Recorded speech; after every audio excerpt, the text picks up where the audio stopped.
জলপাইগুড়ি পুরসভার পুরপ্রধান সৈকত চট্টোপাধ্যায় পদ থেকে ইস্তফা দিয়েছেন। এই খবর ছড়িয়ে পড়তে শহরের একাংশে দেখা গেল উচ্ছ্বাস। জলপাইগুড়ি পুরসভার মূল গেটের সামনে আনন্দে মেতে উঠলেন একাংশ বাসিন্দা ও কালীঘাটপন্থী তৃণমূল নেতা বিকাশ মালাকার। অভিযোগ, দীর্ঘদিন ধরে শহরের একাংশ মানুষ পুরপ্রধান সৈকত চট্টোপাধ্যায়কে ওই পদে দেখতে চাইছিলেন না। পুরসভার সাফাই কর্মী এবং অবসরপ্রাপ্ত কর্মীদের মধ্যেও তাকে নিয়ে অসন্তোষ ছিল বলে দাবি করেন কালীঘাটপন্থী তৃণমূল নেতৃত্ব। এদিন পুরপ্রধানের পদ থেকে সৈকত চট্টোপাধ্যায় ইস্তফা দিয়েছেন বলে খবর ছড়িয়ে পড়তে পুরসভার সামনে জমায়েত হতে শুরু করেন তার বিরোধীরা।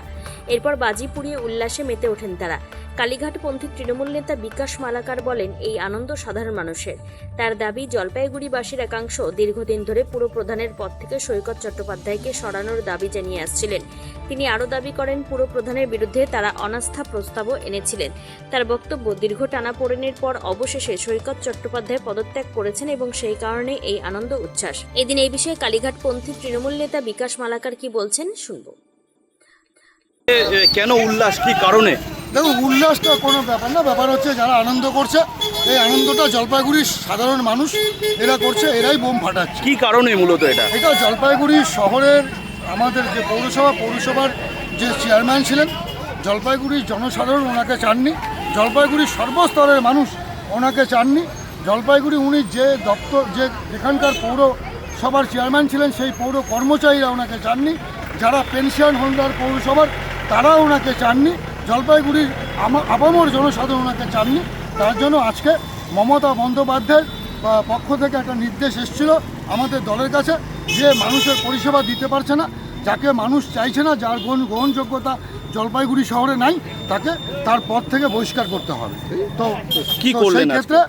সেই ক্ষেত্রে আজকে আমরা জলপাইগুড়ি জেলা তৃণমূল কংগ্রেসের পক্ষ থেকে আমরা প্রশাসনের সঙ্গে যোগাযোগ করে আমরা একটা সিদ্ধান্ত নিয়েছিলাম যে আমরা এই পৌর সভায় যিনি চেয়ারম্যান আছেন তার অনাস্থা আনতে হবে। দীর্ঘদিন এই প্রসেস চলছে, আজকে সেটা সফল হয়েছে। এই সফল জলপাইগুড়ি শহরের বিভিন্ন মানুষ তারাই খবর পেয়েছে, তারা আজকে এসে উল্লাসে তারা এখানে বোম ফাটাচ্ছে। তবে পুরপ্রধানের পদত্যাগকে ঘিরে জলপাইগুড়ির রাজনৈতিক মহলে নতুন করে চর্চা শুরু হয়েছে। আগামী দিনে পুরসভার নেতৃত্বে কে আসবেন তা নিয়েও ইতিমধ্যে জল্পনা শুরু হয়েছে। জলপাইগুড়ি থেকে শঙ্কর ভট্টাচার্যের রিপোর্ট, টাইমস 14 বাংলা। চোখ ধাঁধানো বিদ্যুৎ চালিত দ্বিচক্রযানের রায়গঞ্জের অলিভার শোরুমের উদ্বোধন হতে চলেছে খুব শীঘ্রই। নজরে রাখুন, পাইকারি ও খুচরো সবভাবেই মিলবে এই শোরুম থেকে। যোগাযোগ আনাম এন্টারপ্রাইজ, CNF, মোবাইল নম্বর 9733155674। অফার আকর্ষণীয় অফার। দেশের 80তম স্বাধীনতা দিবস ও আমাদের প্রতিষ্ঠান শাড়িশ্রী পাঞ্জাবি হাটে প্রথম বর্ষপূর্তি অফারে 5 থেকে 10% শাড়িতে ছাড়। এছাড়াও 20,000 টাকার বেশি কেনাকাটায় 15% অতিরিক্ত ছাড় মিলবে। এছাড়াও বছরভর 8 থেকে 12% ছাড়ে শাড়ি পাঞ্জাবি কেনার সুযোগ মেলে। তাই আর সময় নষ্ট না করে শিগগির আসুন রায়গঞ্জের মোহনবাটি বাজারের বিপরীতে থাকা ঝা চকচকে দোতলা প্রতিষ্ঠান শাড়িশ্রী পাঞ্জাবি হাটে। 14 আগস্ট শুক্রবার থেকে এই অফার শুরু, চলবে আগামী 24 আগস্ট সোমবার পর্যন্ত। এই সুযোগ থাকছে মাত্র 15 দিনের জন্য। স্বেচ্ছাসেবী সংস্থা খুলতে চান? তাহলে রেজিস্ট্রেশন প্রক্রিয়া শুরু করুন। যে কোনো এনজিও খুলতে চাইলে এনজিও কনসালটেন্সি আপনাকে স্বেচ্ছাসেবী সংস্থার নিবন্ধন করাতে, সম্পূর্ণ ডকুমেন্টেশন তৈরিতে পূর্ণাঙ্গভাবে সহায়তা করবে। Section 8 company registration, trust registration, society registration, pan, tan এবং 12A 80G সহায়তা, এনজিও দর্পণ এবং CSR সম্মতি। এখনই কল করুন 8345817300, হোয়াটসঅ্যাপ করুন 9434187666 এই নম্বরে।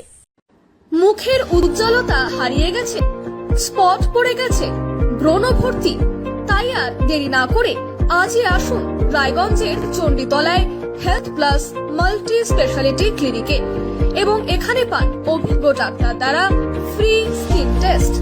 আরো বিস্তারিত জানতে যোগাযোগ করুন 9674895169 এই নম্বরে।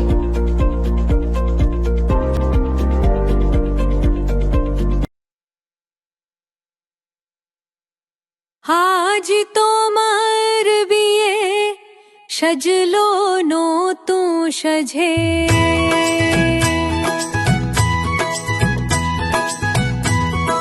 সবার মনেতে আনন্দ